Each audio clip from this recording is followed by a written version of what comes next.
Bien. Entonces, como les decía, nosotros debemos de saber identificar dónde mismo está la afección de la vía respiratoria por los síntomas, ¿verdad? Entonces sabemos que una infección de las vías aéreas superiores, nuestro paciente va a tener una frecuencia respiratoria normal, ¿sí? Va a tener más síntomas respiratorios de vías aéreas superiores, que van a ser congestión nasal, rinorrea, dolor de garganta, tos, pero no va a haber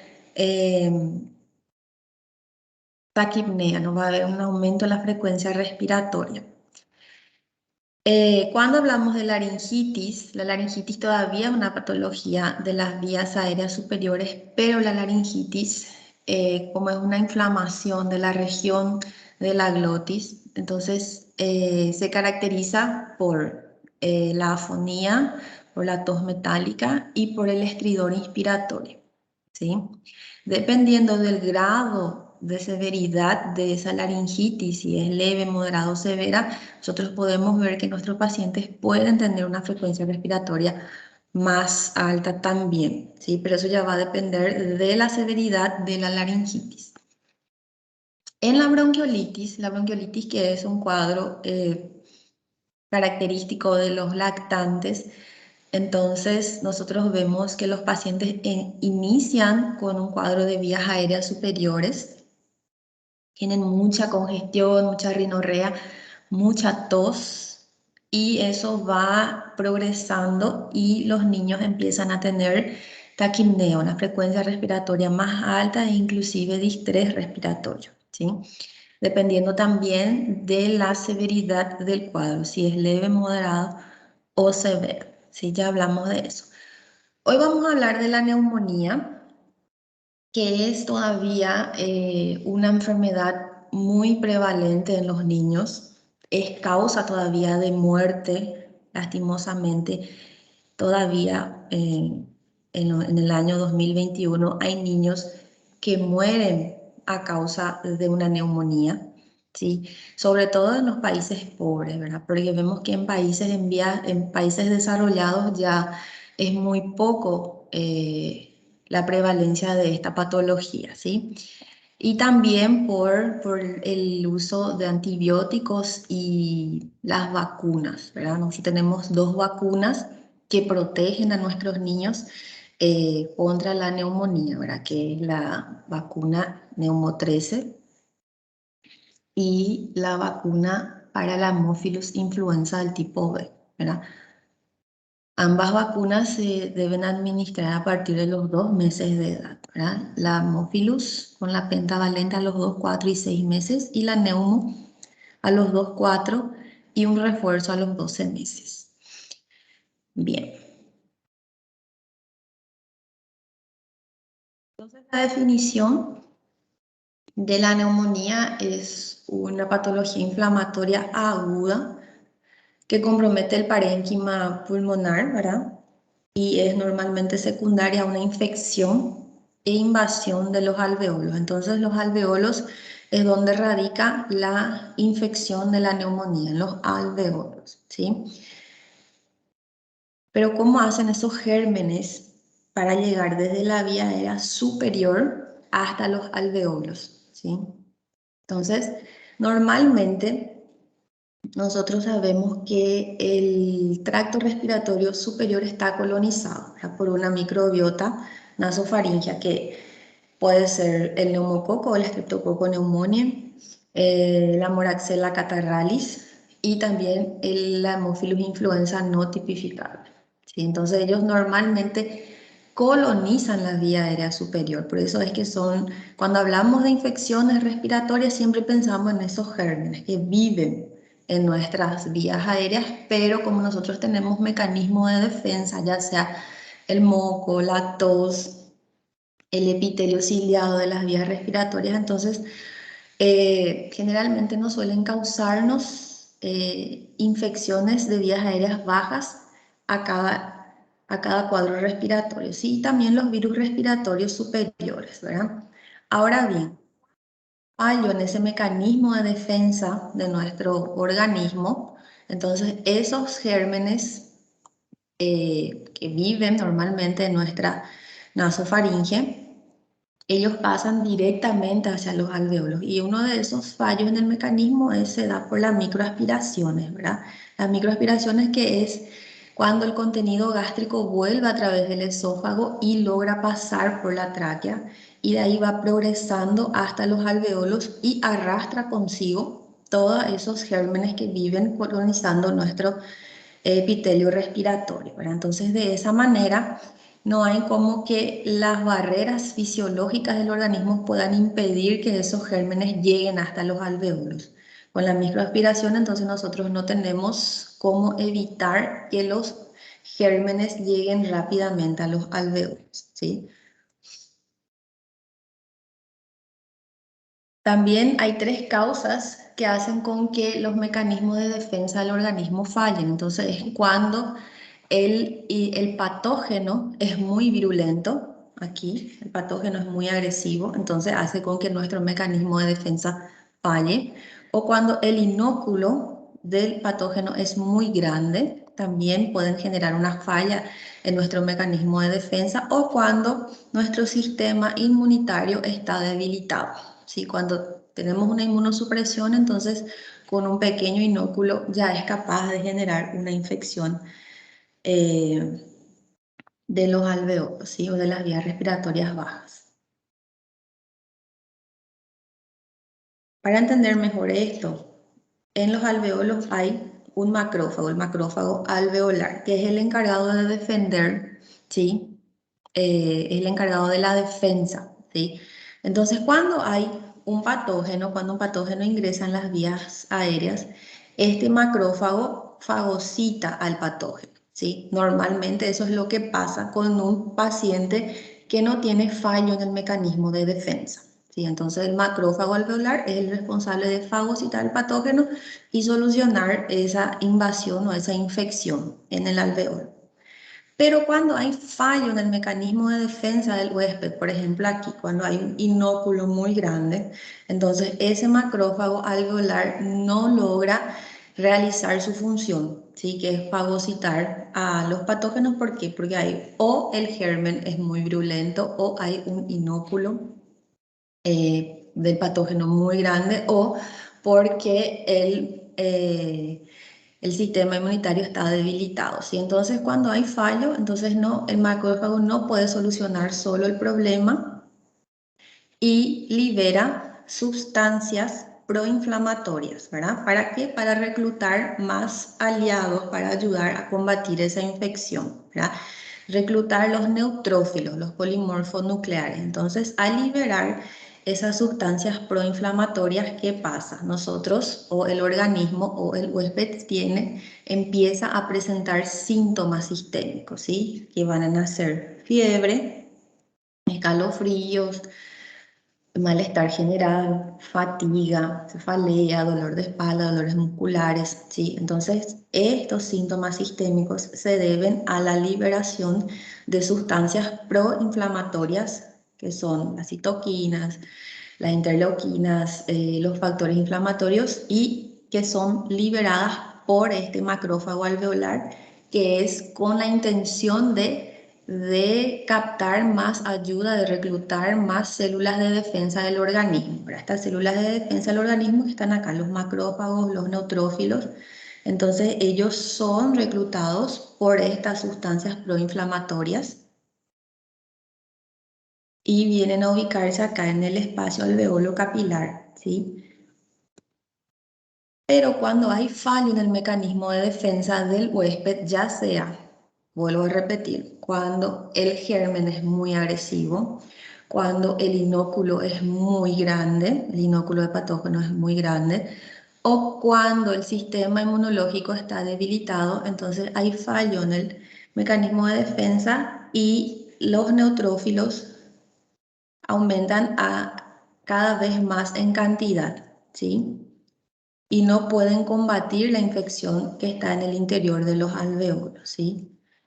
Y empieza una fuga alveolo capilar, ¿sí? Entonces empiezan a ingresar los neutrófilos, los macrófagos, los glóbulos rojos en el interior del alveolo ¿sí? Y sumado a todo eso, nosotros vamos a tener restos del epitelio respiratorio, vamos a tener partículas del microorganismo agresor, entonces ellos ingresan al interior del alveolo y empiezan a producir secreción o la pus, ¿verdad? Que también es un mecanismo de defensa. A medida que esa secreción o esa pus va aumentando en el interior de los alveolos, disminuye la complacencia pulmonar, ¿verdad? El intercambio gaseoso también disminuye y eso genera la dificultad respiratoria que van a presentar la mayoría de los niños que tienen neumonía. Entonces ellos tienen dificultad respiratoria, ellos tienen taquipnea. Acuérdense que una vez que ustedes vean un niño con taquipnea, hasta demostrar lo contrario, ese niño tiene una neumonía, ¿sí? Hasta demostrar lo contrario, un niño con fiebre, taquipnea, es un niño con una neumonía, ¿sí? Entonces, esta cantidad de líquido en los alveolos, de pus sería, va a generar dificultad respiratoria, va a generar los estertores crepitantes o subcrepitantes que vamos a tener en la ocultación, va a generar hipoxemia, porque hay una alteración en el intercambio gaseoso, o sea, el paciente va a empezar a desaturar y la frecuencia respiratoria que va a estar aumentada. Bien, ¿y cuáles son los factores de riesgo para una infección de las vías respiratorias inferiores, para una neumonía?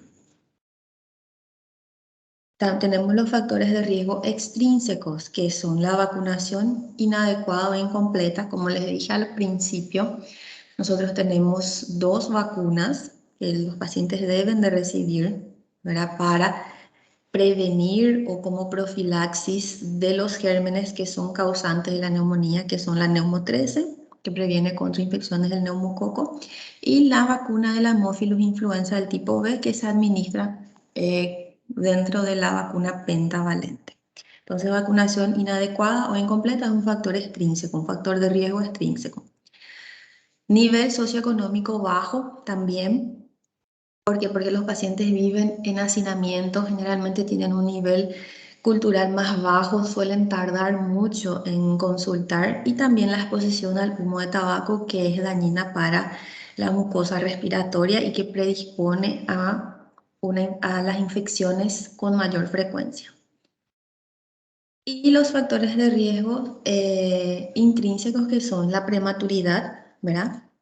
Los pacientes con una prematuridad muy importante tienen generalmente un sistema inmunitario un poco más debilitado, tienen ya los pulmones más debilitados, ¿verdad? ¿Por qué? Porque ya estuvieron en un respirador por mucho tiempo, entonces eso daña también las vías respiratorias, ¿sí?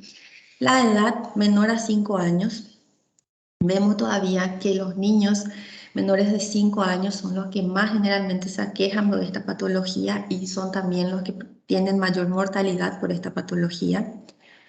Los virus respiratorios recurrentes, ¿verdad? Vemos que en un cierto grupo etario, la principal causa de neumonía son los virus. Y las comorbilidades o inmunodeficiencia, ¿verdad? Que es una de las causas del fallo inmunitario o fallo de respuesta en el huésped, ¿verdad? Entonces, estos son los factores de riesgo para la neumonía. La vacunación inadecuada, el nivel socioeconómico bajo, la exposición al humo del tabaco, prematuridad, antecedentes de prematuridad, la edad menor a 5 años, sin un factor de riesgo, los virus, las infecciones virales recurrentes y también la inmunodeficiencia. En cuanto a la etiología, tenemos aquí dividido por grupo etario, ¿sí?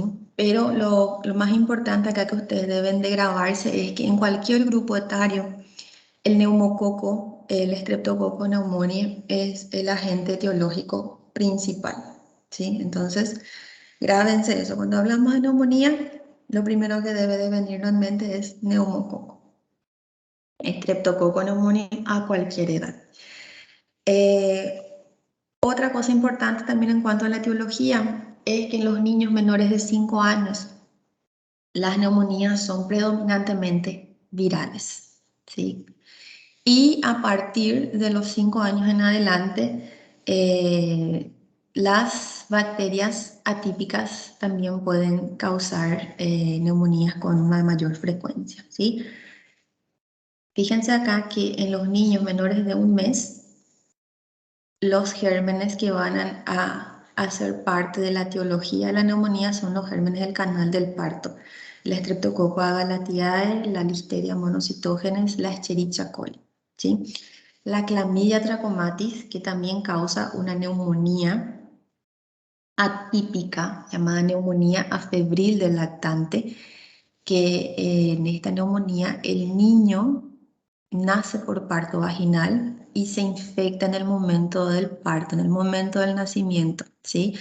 Es una neumonía atípica, el agente etiológico es la Chlamydia trachomatis, ¿sí? Y su principal diagnóstico diferencial es la coqueluche, ¿sí? ¿Por qué? Porque los síntomas son muy parecidos.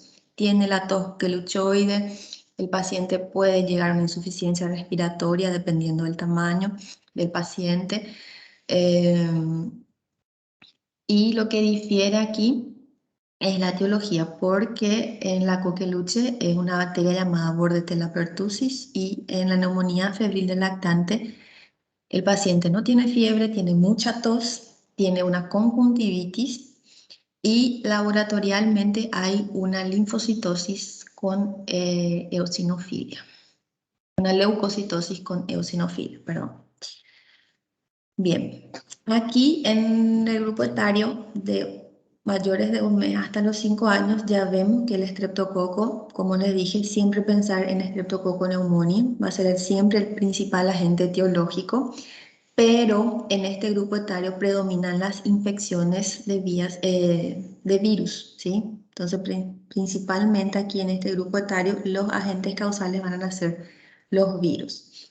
Y en los niños que tienen más de 5 años, vemos también acá la prevalencia del Streptococcus pneumoniae, pero aquí ya tenemos en cuenta las otras bacterias atípicas, como ser el Mycoplasma pneumoniae y la Chlamydia pneumoniae, ¿sí?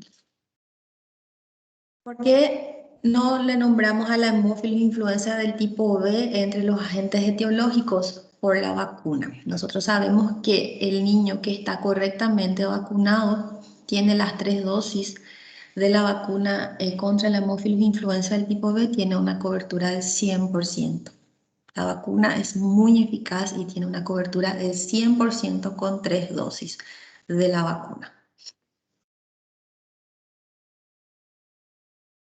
Bien, en cuanto a la clasificación, entonces nosotros vamos a clasificar neumonía típica y neumonías atípicas. Y la neumonía típica es la que está causada por el Streptococcus pneumoniae, ¿sí? Entonces, neumonía típica, neumococo.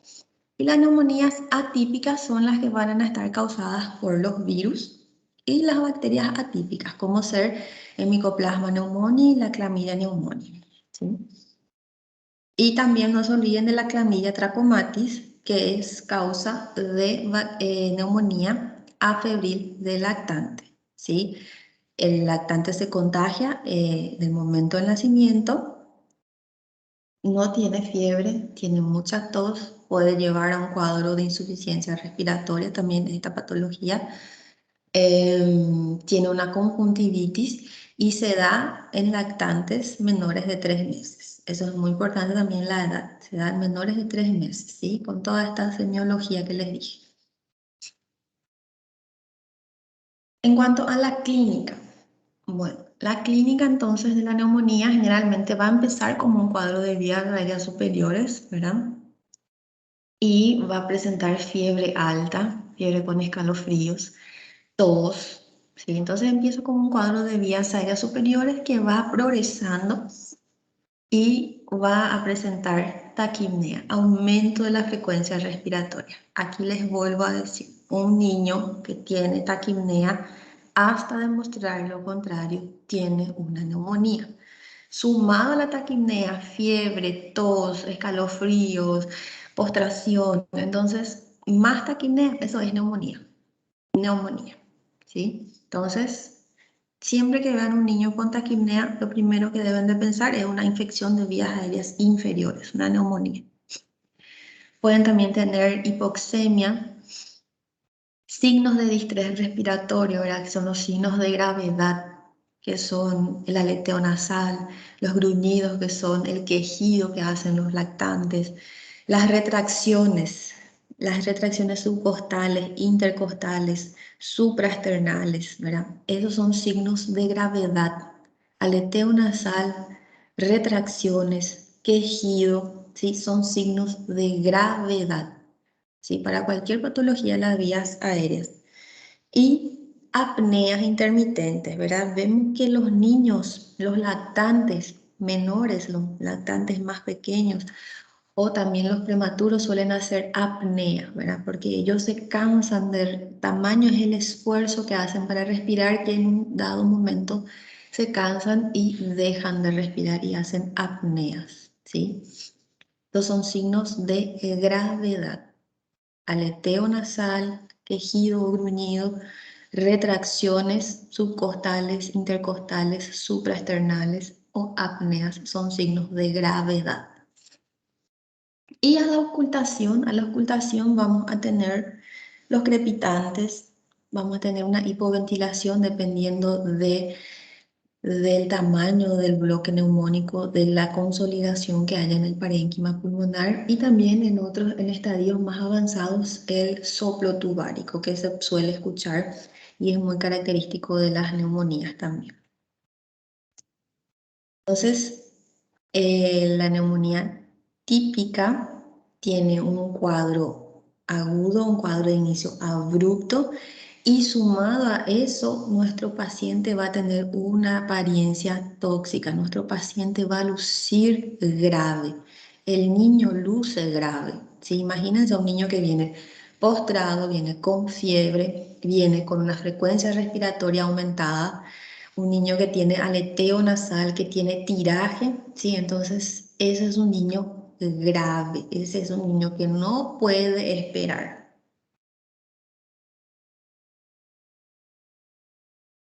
Ya en la clínica de la neumonía viral o bacteriana atípica, el inicio es más insidioso, es más gradual, es más lento, no es tan abrupto como la neumonía típica, ¿sí? En la neumonía viral, por ejemplo, la apariencia del paciente no es una apariencia tóxica, el paciente no luce tan grave, ¿sí? Tiene síntomas respiratorios altos, va a tener síntomas respiratorios altos, va a tener mucha congestión nasal, va a tener dolor de garganta, va a tener tos, va a tener fiebre, va a tener conjuntivitis y en algunos casos, dependiendo del virus, puede presentar inclusive diarrea o un rash cutáneo, un exantema cutáneo, ¿sí? En la neumonía bacteriana atípica hay mucha postración, ¿sí? Es un cuadro lento, de inicio gradual, donde el paciente tiene malestar general, está postrado, no tiene ánimo para nada, tiene dolor de cuerpo, tiene mialgia, tiene cefalea, puede tener fotofobia, dolor de garganta. Es un cuadro así más inespecífico, no parece tanto un cuadro de neumonía, ¿sí? Y a la ocultación, nosotros en ambos casos, tanto en la neumonía viral como en la neumonía bacteriana atípica, vamos a tener hallazgos difusos, ¿verdad? Podemos tener subcrepitantes, puede haber roncus. Y en los cuadros virales, las neumonías virales generalmente se acompañan por sibilancias, ¿sí? Entonces, acuérdense de la bronquiolitis. La bronquiolitis es una neumonía, ¿sí? Causada principalmente por el virus sincitial respiratorio y es el primer episodio de sibilancia en un lactante menor de 2 años con un cuadro precedido de vías aéreas superiores. Entonces, en las neumonías virales hay sibilancias.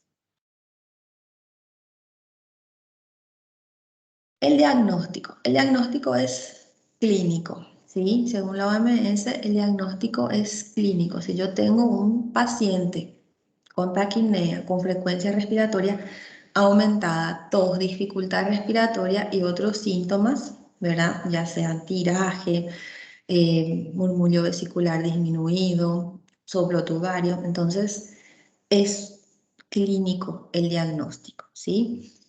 Ya sean países desarrollados o no desarrollados, ¿sí? Solamente que en los países desarrollados la prevalencia de neumonía es muchísimo más baja si comparamos con la prevalencia de casos de neumonía en países en vías de desarrollo, la que es altísima todavía en los días de hoy.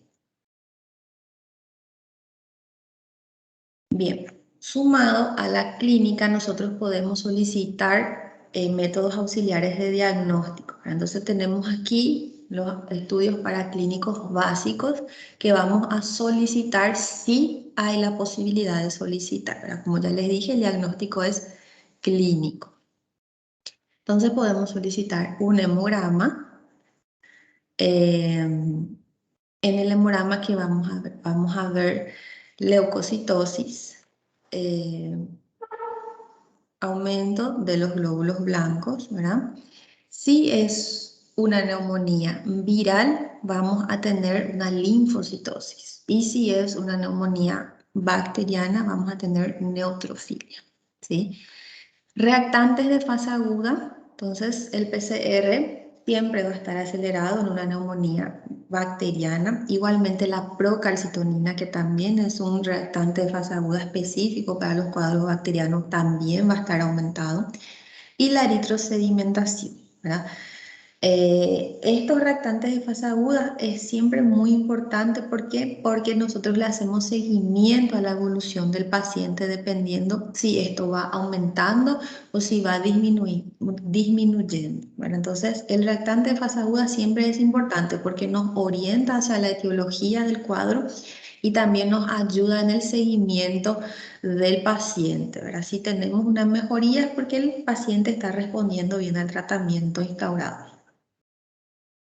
Pues tenemos los estudios complementarios que son más específicos y tardan un poco más en estar el resultado.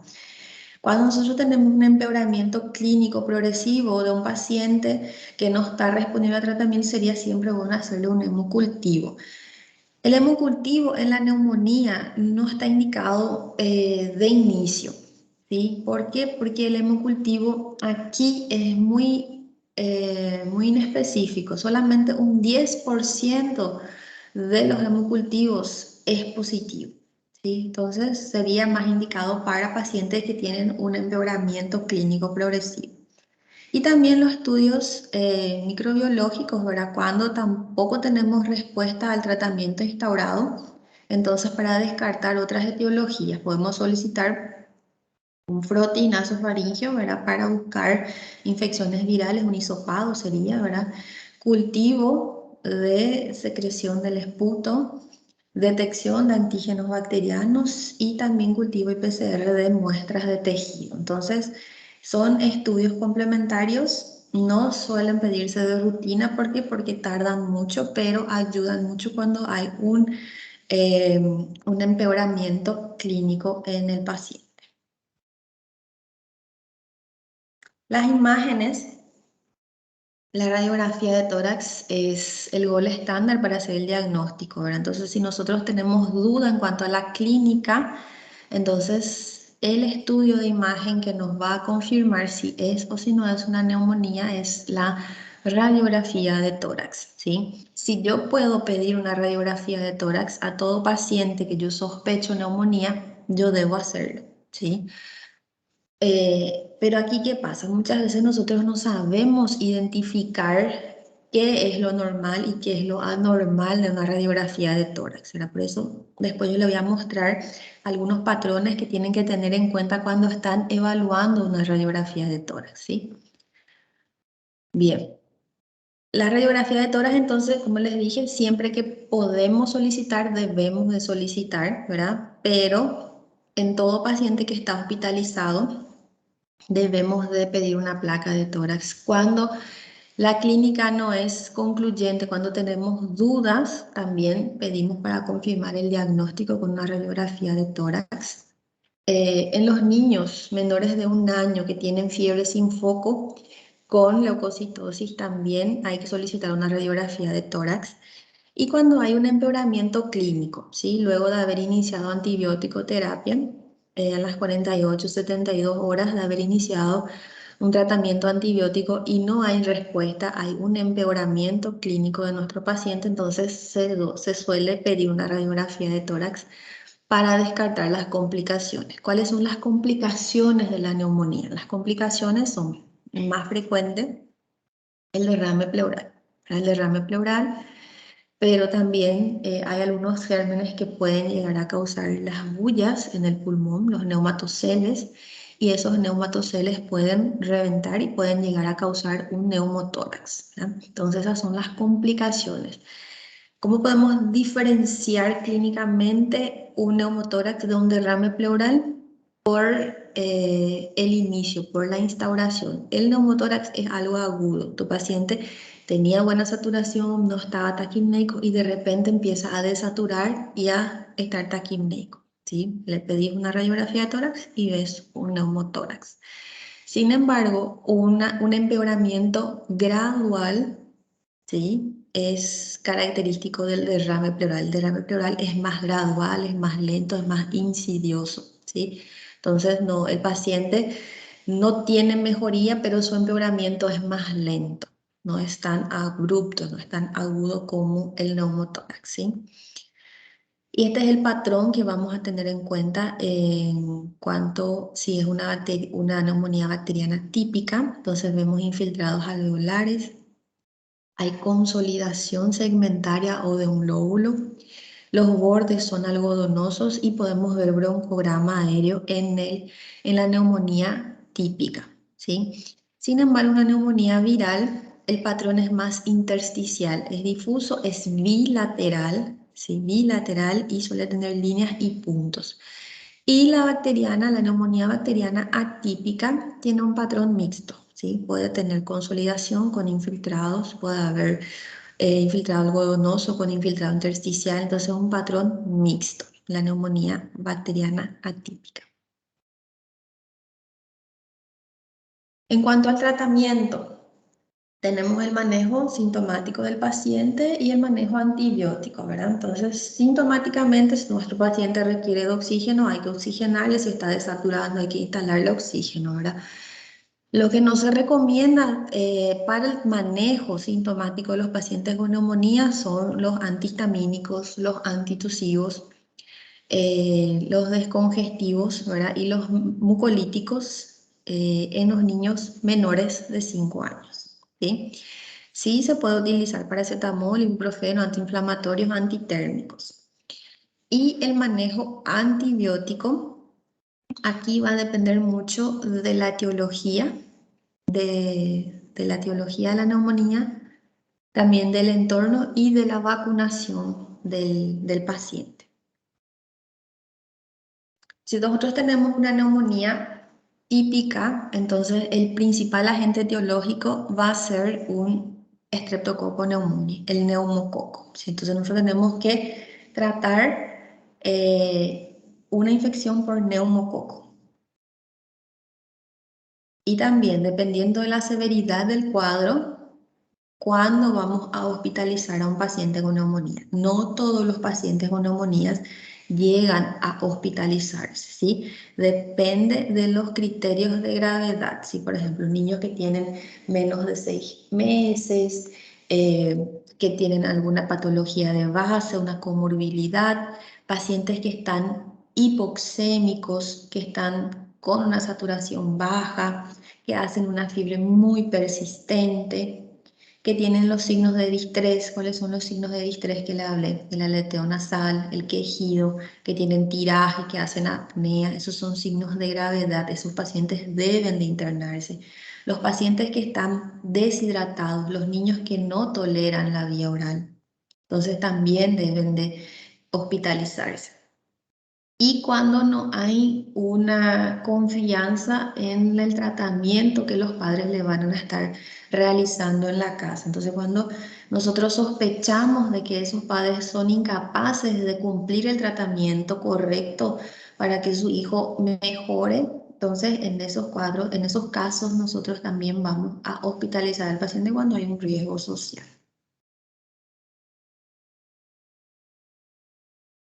Bien, entonces ya sabemos que la neumonía es típica, dependiendo de la gravedad del cuadro. Si es leve, le podemos tratar ambulatoriamente, y si tiene signos de severidad, le vamos a hospitalizar. Y aquí también otra cosa importante que tenemos que tener en cuenta es si nuestro paciente tiene un esquema vacunal completo, ¿verdad? Si el paciente tiene un esquema completo para la vacuna de la Haemophilus influenza, si tiene el esquema completo, recibió las 3 dosis, entonces, y es una neumonía leve moderada, le vamos a iniciar amoxicilina 90 miligramos kilo peso día por vía oral en 3 dosis diarias por 5 a 7 días. ¿Sí? Entonces, si nuestro paciente no tiene signos de gravedad, no requiere hospitalización y tiene un esquema completo. Ahora, si nuestro paciente no requiere hospitalización, no tiene signos de gravedad, pero tiene un esquema vacunal incompleto, inadecuado, no recibió todas las dosis de la vacuna de la Haemophilus influenza, entonces en ese caso también le vamos a tratar con la amoxicilina, pero combinada con el ácido clavulánico. También a 90 miligramos kilo peso día por vía oral por 5 a 7 días, ¿sí? ¿Por qué le vamos a agregar el ácido clavulánico aquí? Porque hay un 30% de bacterias Haemophilus influenza que son resistentes a los beta-lactámicos, ¿sí? Entonces, le vamos a agregar ácido clavulánico para evitar la resistencia bacteriana. Ahora bien, si nuestro paciente tiene una neumonía con signos de gravedad, si nuestro paciente desatura, tiene tiraje, está muy taquipnéico, tiene quejido, entonces en ese caso hay que hospitalizarle. Si tiene un esquema vacunal completo, vamos a iniciar el tratamiento con penicilina cristalina. 250.000 unidades internacional y lo peso día, ¿sí? Por 7 días. Si tiene un esquema vacunal incompleto, vamos a hospitalizarle y vamos a iniciar el tratamiento con ampicilina más sulbactam. ¿Sí? Ampicilina y sulbactam, 200 miligramos kilo peso día, también por 7 días. ¿Sí?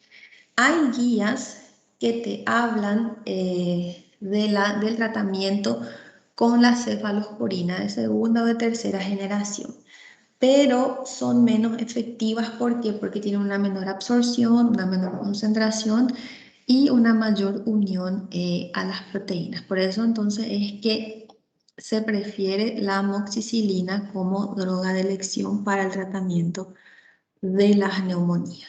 ¿Está bien?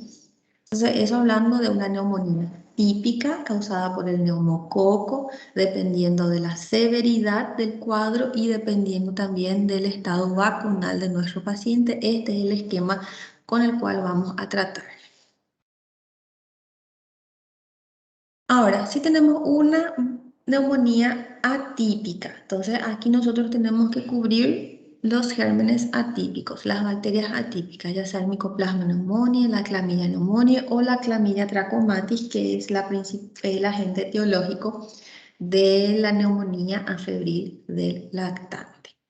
En este caso, nosotros tenemos un manejo expectante, obviamente dependiendo de la clínica del paciente. Perdón. Y vamos a tratar con los macrólidos, ¿sí? Se trata con claritromicina o con acitromicina, las neumonías atípicas, ¿sí? Claritromicina 15 miligramos kilo peso día y acitromicina 10 miligramos kilo peso día, también por 7 días. Y ya en las neumonías virales, ¿verdad? Las neumonías virales, como todo cuadro viral, es autolimitada, ¿verdad? El tratamiento más bien es el manejo de las vías respiratorias, expectar los signos de gravedad del paciente. Y cuando sospechamos que la neumonía está causada por el virus de la influenza, entonces en esos casos iniciar tratamiento con oseltamivir, ¿verdad? Entonces, solamente cuando sospechamos que una neumonía por influenza, entonces se inicia el tratamiento con oseltamivir. De lo contrario, el manejo es más sintomático. Se hospitalizan los pacientes que tienen también signos de gravedad, ¿verdad? Y se expecta la conducta. Generalmente las neumonías por influenza, por el virus influenza, suelen coinfectarse con bacterias. Entonces por eso se utiliza el oseltamivir como un profiláctico, sería para las neumonías virales por el virus de la influenza. Bien, entonces de todo lo que les dije, tenemos tres reglas, ¿verdad?, para sospechar la etiología, ¿verdad? La mayoría de los cuadros están causados por neumococo. El Streptococcus pneumoniae es el patógeno más frecuente asociado a una neumonía, a cualquier edad, ¿sí? Los virus causan neumonía en menores de 5 años y las bacterias atípicas ocupan alto porcentaje en las neumonías en niños mayores de 5 años. Eso tienen que tener en cuenta en cuanto a la etiología. Con respecto a la clínica, entonces tenemos la neumonía típica, que tiene síntomas respiratorios altos, ¿verdad? Tiene tos, tiene fiebre, tiene taquipnea, tiene hipoxemia, tiene distrés respiratorio y el paciente luce tóxico, luce grave. En las neumonías virales hay muchos síntomas respiratorios altos y el paciente no luce enfermo. Y en las neumonías atípicas el paciente tiene un cuadro insidioso, está postrado, tiene malestar general, tiene fotofobia, tiene dolor de garganta, tiene dolor de cuerpo, tiene dolor de cabeza. No se olviden aquí de la neumonía febril del lactante, clamidia trachomatis, el niño se contagia en el momento del parto, tiene mucha tos, tiene conjuntivitis, ¿sí? Y su diagnóstico diferencial es la coqueluche, ¿ok?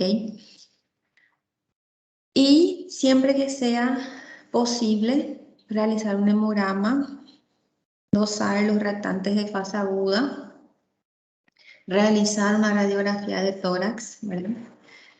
Y también el manejo antibiótico dependiendo de la etiología. Si es una neumonía típica, entonces siempre es neumococo. Ahí tenemos que tener en cuenta si nuestro paciente tiene criterios de internación o puede tratarse ambulatoriamente.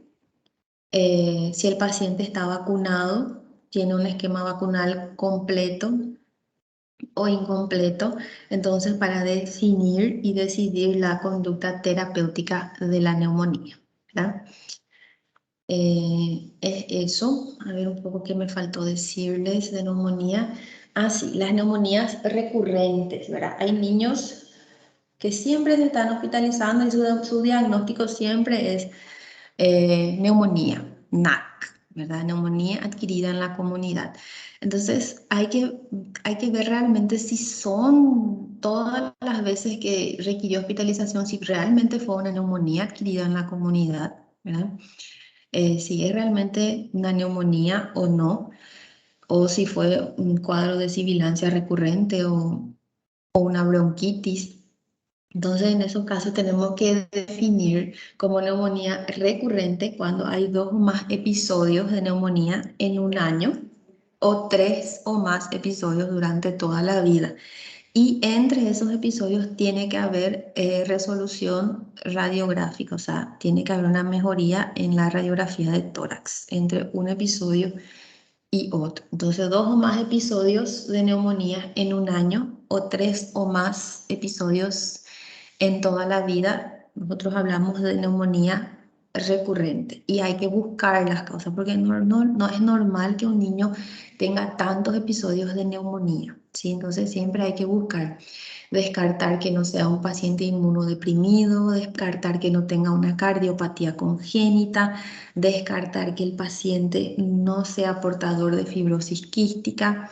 Entonces siempre hay que buscar la causa. ¿Por qué un niño se está internando tantas veces por el mismo cuadro? Eso no es normal y eso nos tiene que llamar la atención, ¿no? Y es eso. ¿Duda en cuanto a neumonías? Não, doutora, obrigada. Bueno, ahora les voy a mostrar lo que les dije de la radiografía de tórax para que tengan en cuenta.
Fíjense en esta radiografía de tórax.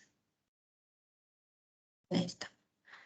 ¿Alguien me puede decir si ve algo anormal en esta radiografía?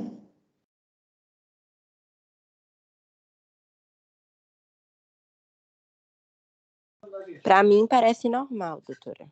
¿A vos te parece normal? Estas estructuras o estas imágenes que ves aquí en estos cuadrados, ¿eso es normal?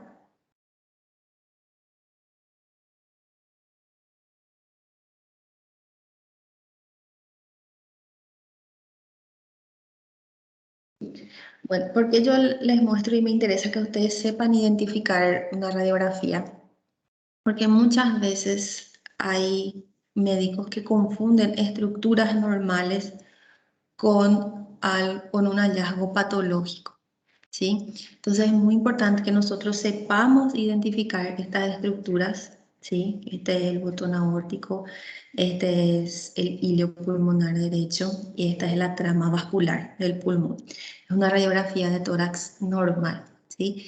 Pero para saber lo que es un hallazgo patológico, nosotros tenemos que saber lo que es una radiografía normal para no cometer errores en el tratamiento de un paciente, ¿verdad? O en el diagnóstico. Bien, lo primero que tenemos que saber es si esa radiografía de tórax tiene una incidencia PA posterior-anterior o una incidencia AP antero-posterior, ¿verdad? Es diferente, ¿verdad? Porque la radiografía con incidencia posterior-anterior, los rayos vienen desde hacia atrás, hacia adelante.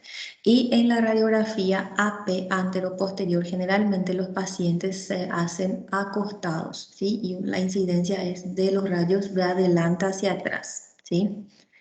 Entonces, en una radiografía posterior-anterior, nosotros vamos a ver la escápula, que va a estar por fuera de los campos pulmonares, ¿sí? Vamos a ver que las clavículas tienen forma de V, ¿sí? Y vamos a ver aquí la burbuja gástrica, ¿sí? Entonces son esas tres cosas que tenemos que tener en cuenta. Y también el tamaño del corazón que va a ser menor, ¿sí? Entonces la escápula, la clavícula, la burbuja gástrica. En una radiografía antero-posterior, cuando el paciente se hace acostado, nosotros vemos que la escápula está metida dentro del campo pulmonar, la clavícula es horizontal, está más horizontal. Como el paciente está acostado, no se ve la burbuja gástrica y el corazón impresiona de mayor tamaño. La silueta cardíaca tiene un mayor tamaño. Entonces eso es para saber la incidencia de la radiografía, si es AP o PA. Lo que normalmente nosotros pedimos es la incidencia póstero-anterior. El paciente se hace parado. La radiografía antero-posterior nosotros hacemos en los pacientes que están encamados, que están en la terapia, pacientes que no pueden caminar. Entonces esa es la incidencia antero-posterior. Otra cosa que tenemos que tener en cuenta son los criterios de calidad de la radiografía, ¿verdad? Que es la rotación, si está una placa inspirada y si la penetración de la placa es buena. Entonces la rotación nosotros vamos a hacer teniendo en cuenta el borde de la clavícula si es equidistante a la apófisis espinosa de las vértebras dorsales, ¿sí? Entonces eso tenemos que tener en cuenta, el borde de la clavícula, que sean ambos lados equidistantes, tengan la misma distancia de la apófisis espinosa de las vértebras dorsales.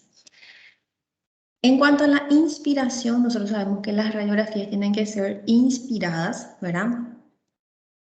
Y para eso nosotros vamos a tener en cuenta las costillas, tenemos que contar la cantidad de costillas. Cuando tenemos una radiografía bien inspirada, nosotros vamos a contar 5 a 7 costillas anteriores. Las costillas anteriores son estos arcos que se ven acá, sí, son más arqueadas. Y las costillas posteriores son más horizontales, ¿sí? Entonces nosotros vamos a contar 5 a 7 costillas anteriores y 8 a 9 costillas posteriores para hablar de una buena placa, una placa inspirada, ¿sí? Y también en la penetración depende de la cantidad de rayos que fue emitida para hacer esa placa. Cuando una placa con buena penetración, nosotros vamos a lograr a ver la columna vertebral, ¿sí? Va a ser visible detrás de la silueta cardíaca. Cuando es una placa muy penetrante, entonces nosotros le vemos así, una placa muy oscura, una placa quemada, se dice también. Y cuando es una placa poco penetrante, vemos así, no logramos ver la columna vertebral y vemos una placa con poca penetrancia, una placa blanda, una placa blanca, ¿sí? Entonces, esas tres cosas tenemos que tener en cuenta para saber si es una placa buena, ¿sí? La rotación, la inspiración y la penetración. Entonces, fíjense la diferencia cuando tenemos una placa inspirada. Acá nosotros podemos contar las costillas. 1, 2, 3, 4, 5, 6, 7, 8 costillas posteriores yo cuento. Hay gente que puede contar o prefiere contar las costillas anteriores. A mí me es más fácil contar las costillas posteriores. Fíjense cómo vemos una placa normal, inspirada y también una placa expirada, ¿verdad? Hay diferencia en eso. A veces cuando la placa está expirada nos pueden hacer creer o pensar que hay algún hallazgo patológico en esa radiografía. También lo que tenemos que tener en cuenta en el momento de informar la radiografía es las vías aéreas, ¿verdad? La tráquea, que está bien centralizada, la aorta, los hilos pulmonares, la vascularización del pulmón, el mediastino, que son todas las estructuras que se encuentran entre los pulmones, ¿verdad? Los parénquimas pulmonares, los diafragmas, también los huesos, que son las vértebras dorsales, la clavícula, la escápula y las costillas, ¿verdad? Y el tejido blando del cuello y las axilas, ¿verdad? Entonces, eso sería una forma de describir una radiografía. ¿Por qué les digo esto? Porque es importante que ustedes sepan cómo describir una radiografía, ¿verdad? A veces nos vamos en el hospital y cuando sos interno, cuando estás haciendo tu práctica, el doctor te dice, describime esta radiografía, ¿qué ves acá? ¿Qué es esta estructura? Entonces, por lo menos para que ustedes sepan cómo describir una radiografía. Entonces, empezamos por la tráquea. La tráquea es centralizada.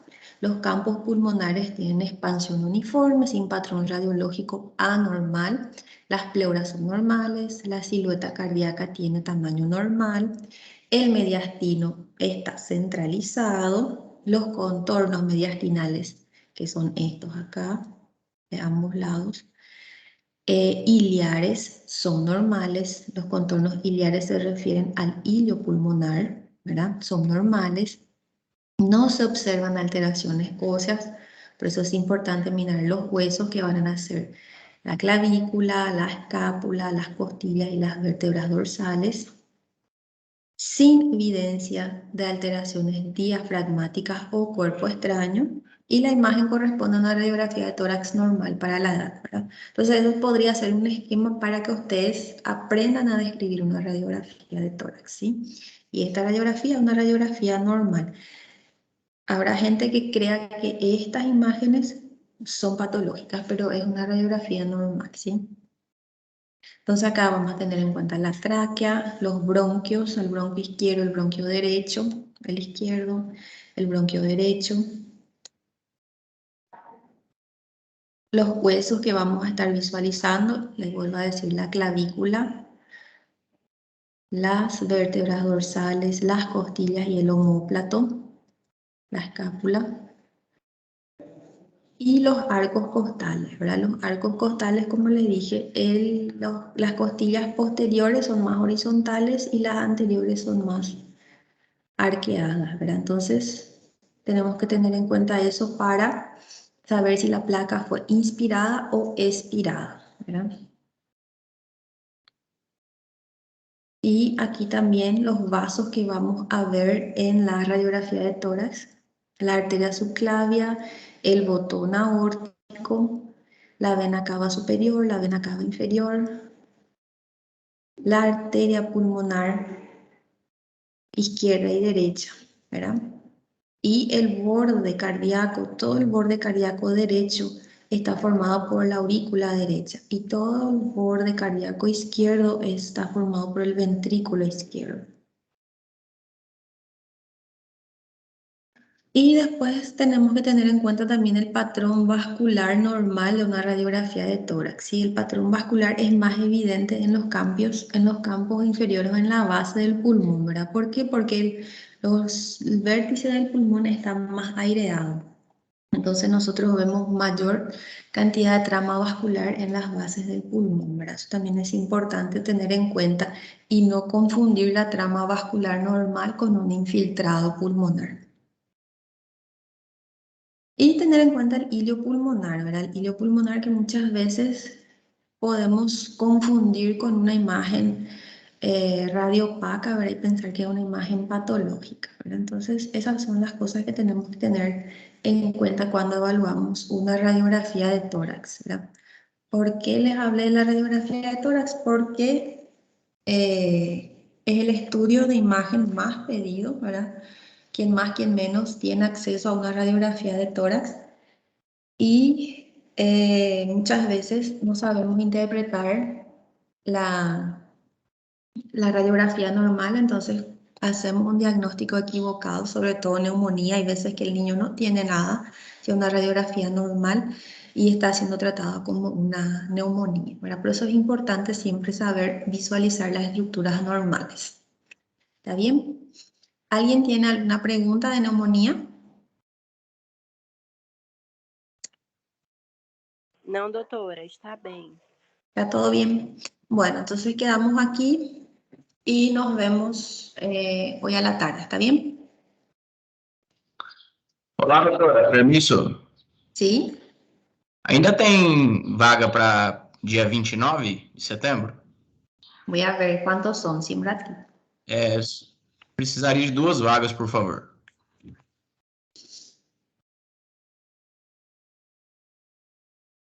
Una, dos, tres.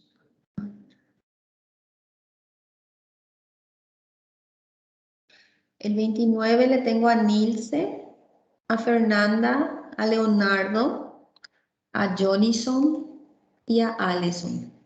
Esos son los que tengo el 29. 1, 2, 3, 4, 5 ya tengo para el 29. Tem como colocar mais 2, doutora? Y puede ser, yo creo que sí. Então, se puder pôr, por favor, é Kennedy e Monique.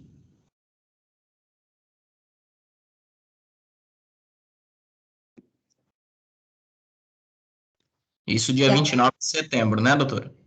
Sí, el 29 de septiembre. ¿Mm? Sí, gracias, doutora. Bueno, ya está, chicos, ¿sí? Nos vemos hoy a la tarde, ¿ok? Gracias a todos por su atención. Hasta luego.